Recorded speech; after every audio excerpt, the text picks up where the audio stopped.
December.Tuesday. Today I was playing net critters in my room, and Mom walked in.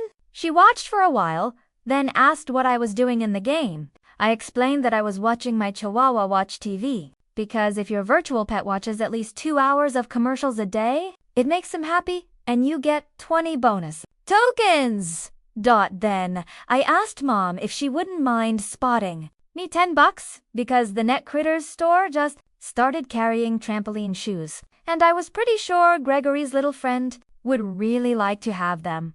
But I guess I picked the wrong time to ask Mom for a loan because it seemed like she was in a bad mood. She said I didn't have any appreciation for the value of money, and that if I wanted to pay for my Net Critters habit, it was gonna have to come out of my own pocket. I told Mom I didn't have any money of my own, and that's why I kept hitting up her and Dad. But she said there were plenty of things I could do to earn some. She said it's supposed to snow tonight and I could go out and shovel our neighbors' driveways tomorrow. I really don't feel comfortable knocking on doors and asking our neighbors for money. My school has 3 fundraisers a year, and I have to go from house to house begging people I hardly know to buy something from me. And half the time, I don't even really know what it is I'm selling. How, Mr. Kapler, would you like to purchase some hardy geranium bulbs? I wish the school would give us something useful to sell, like candy bars or cookies. The Girl Scouts are lucky, because at least they get to sell stuff people actually want.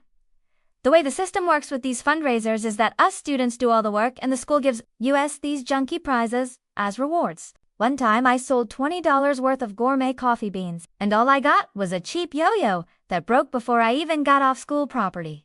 What the? But Rolly really got stiffed. He sold $150 worth of beans and got a Chinese finger trap as his prize. It actually worked like it was supposed to. But Rolly couldn't get his fingers out, and his mom had to cut it off when he got home. Last year, the school tried something different. They had us sell raffle tickets, and whoever won the raffle would get a spring yard cleanup from the 7th grade class. Mrs. Spangler, who lives down the street from me, won the raffle, and on the first day of spring, the whole 7th grade showed up at her house, but there were only 2 rakes for all those kids. So most of the class just ended up sitting around with nothing to do, and by the time the spring cleanup was done, Mrs. Spangler's yard was worse off than when it started. The new thing the school is doing is these The idea is that we'll walk around the track at school a certain number of times, like 100 or 200 laps, and get our neighbors to sponsor us for each lap we complete. Walkathon, sponsor sheet, 25 cents, lap.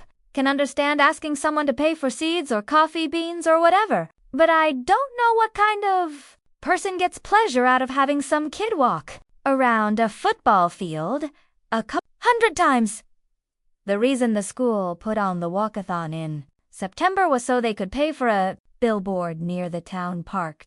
Keep the town park clean. I couldn't figure out why the school didn't just skip the walkathon and have the kids clean up the town park instead, but I guess if the 7th grade was involved, they might have completely trashed it.